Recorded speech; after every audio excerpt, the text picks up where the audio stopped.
Good morning students. Today we will start our new lesson, that is lesson number 8, Role of Parliament in a Democratic Country. India's administrative system is parliamentary democracy that you know very well. Government has the power to govern the nation and take decision. It is worth about it. India is a democratic country, and in a democratic country, supreme power is vested in the people and is exercised directly by them or by their elected agents. People elect the leaders as the representatives of down through the process of election. That is why casting vote in a democracy, it is a responsibility of the government to give clarification and provide lessons according to the decisions undertaken. Now, I hope you have understood what is democracy. The other form of government is monarchy. Monarchy means the power to take decisions and run administration in the hands of the king or queen. They appoint advisors and they discuss the matters with them. The final decision lies with the king or queen only.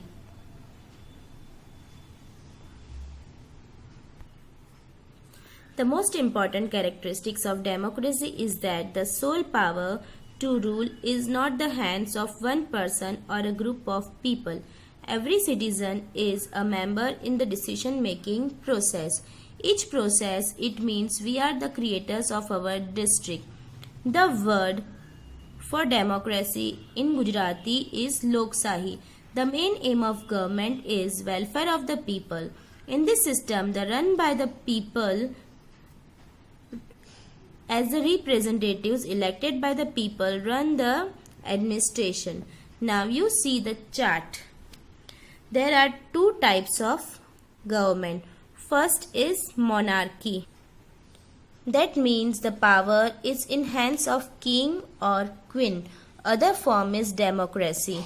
In democratic system there are two types of government: presidential government and parliamentary government.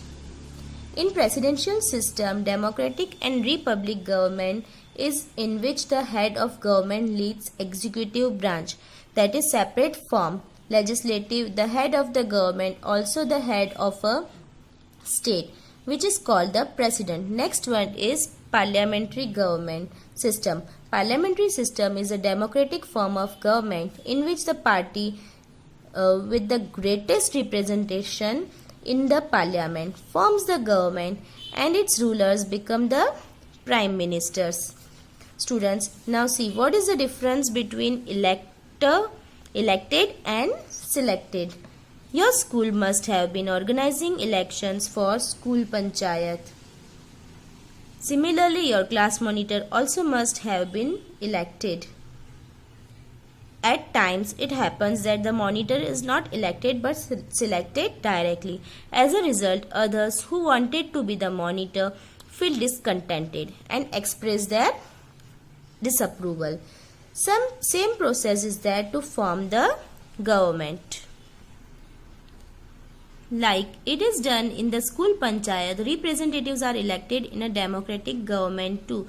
The leader of the party that wins the majority of seats becomes the Prime Minister, and he selects members from the group of elected representatives to form the Council of Ministers. These ministers are assigned various departments and duties. I hope the concept is. Now let us see how is the parliament formed. India has adopted parliamentary form of democracy. The parliament is the supreme institution in India. The Parliament of India consists of the President and the two houses, that is Lok Sabha and Rajya Sabha. The Lok Sabha is known as the lower house and the Rajya Sabha is known as the upper house. In Lok Sabha, there are 545 members. These members are the representatives from different states. From Gujarat, 26 seats are there, means 26 members are there. Equal number is not there from all the states. It varies. In Rajya Sabha, there are 250 members. Among them, 11 seats are from Gujarat. The Indian Parliament formed post-independence is the symbol of trust of people of India. Means the history of independent India began when the country became an independent nation. The main features of decision making in a democracy are people's consent and their participation. In our system of governance, the parliament enjoys complete power since it comprises the elected representatives of the nation. Our next point is main functions of parliament. What are the main functions of parliament? Generally, the main functions of parliament are making laws and overseeing the government through hearing and inquiries. Main 2 points are given in our textbook. First one is to control the government and to provide information and guidance to it. Second point is to make laws and make amendments in them. Means in laws, what is the meaning of amendments? Amendments means something which is added or two changes in the existing law. There are two houses in the parliament, lower house and upper house. Lower house means Lok Sabha and upper house means Rajya Sabha. Now we are going to discuss how is Lok Sabha formed. How many members are there in Lok Sabha? That you know that there are 545 members. Now how is Lok Sabha formed? The election for the Lok Sabha and the State Legislative Assembly are conducted in the same way. There is no difference. State Legislative Assembly means Vidhan Sabha. Lok Sabha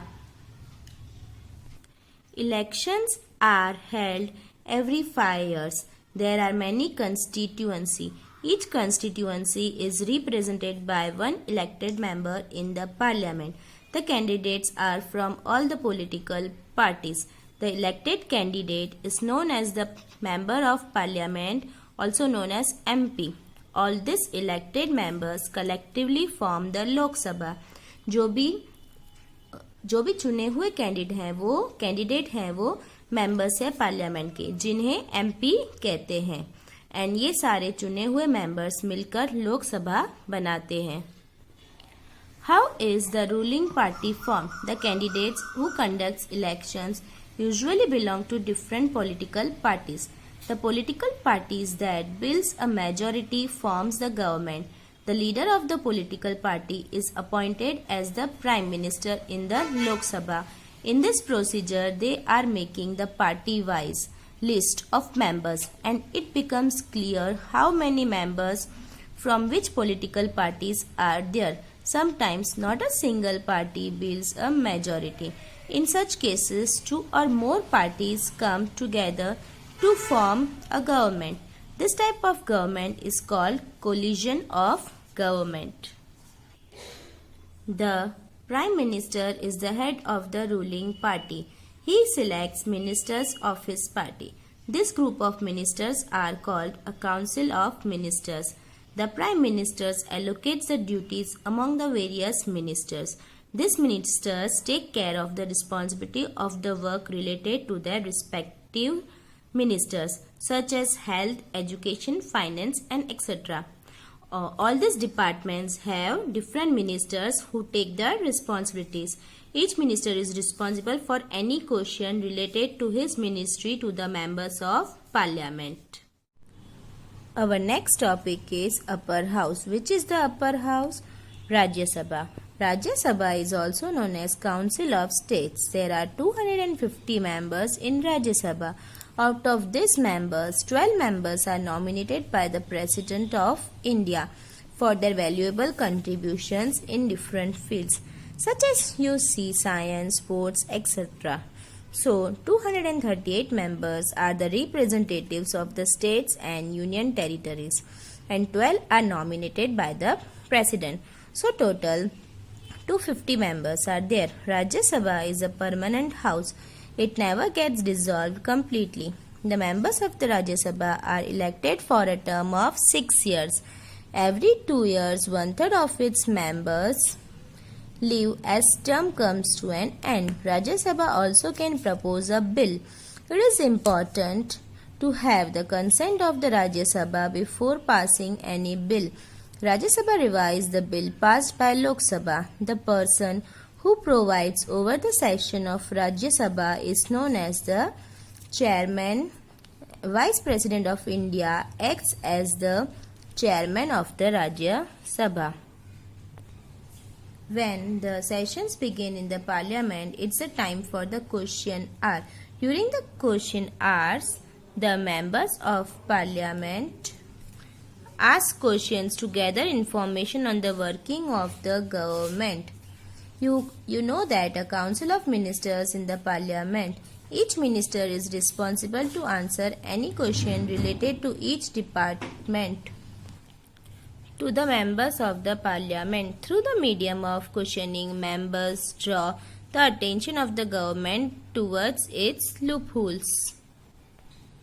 Here, loopholes means the mischiefs of the government. In this way, the government comes to know about the views and opinions of the people through their representatives. इसी तरह से government को अपने views और opinions लोगों से पता चलते हैं उनके रिप्रेजेंटेटिव के through. It is an important responsibility of the members to question the government. और ये इम्पॉर्टेंट रिस्पॉन्सिबिलिटी है उनके मेंबर्स की कि वो गवर्नमेंट को क्वेश्चन करे. Now, who plays major role in the statement in this all statement? Obviously, the opposition party. They highlights the mistakes of policies and the programs of government. The person who presides over the sessions in the Lok Sabha is known as the speaker. जो person पूरे session में लोकसभा के पूरे session में preside करता है, बोलता है, वो उसको हम स्पीकर कहते हैं. In a parliamentary democracy, president has an important role. He is the most important part of parliament. A bill is first read in Lok Sabha. If the majority of the members vote in favor of a bill, then it is sent to other houses. Which is the other house? Obviously, Rajya Sabha. A bill that is passed by both means upper house and lower house can become a law only after the signature of the president. He has the power to decide about the meetings of the parliament. Who has the power?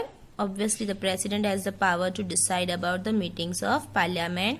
And also he announces the completion of the sessions. He also tells that this session is over.